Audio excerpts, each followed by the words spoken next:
Turkey is headed to a runoff election on May 28th. Milletimize önümüzdeki 5 yıl boyunca hizmet etmeyi sürdüreceğimize yürekten inanıyoruz. Geçici sonuçlar şunu göstermiştir ki Erdoğan toplumdan beklediği güven oyunu alamamıştır.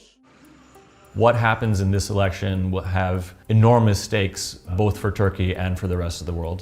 Turkey is a member of NATO, a member of the G20, one of the world's largest economies. It's also a country that has a central geopolitical role in the Middle East and in the war between Russia and Ukraine.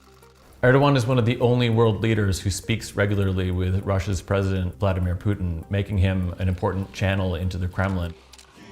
President Erdogan is facing a number of challenges to his re-election.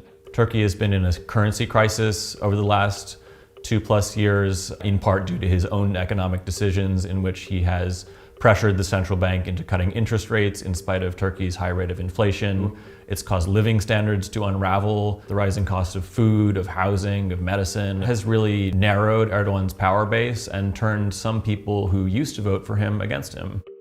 Another challenge is the devastation caused by the earthquakes that shook Turkey and Syria in February. It killed more than 56,000 people.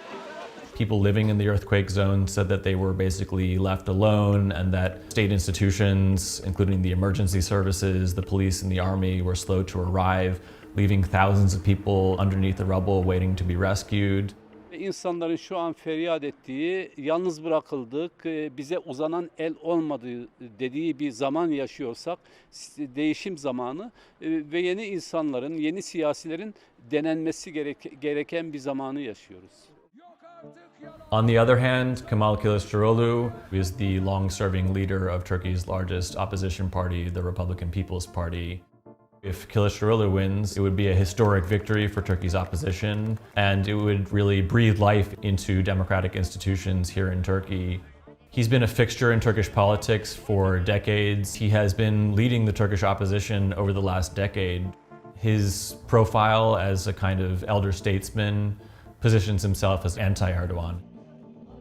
He likes to say that he doesn't use polarizing language. At the same time, he's promising to accelerate Turkey's clampdown on immigrants, promising to push millions of Syrian and Afghan refugees out of the country.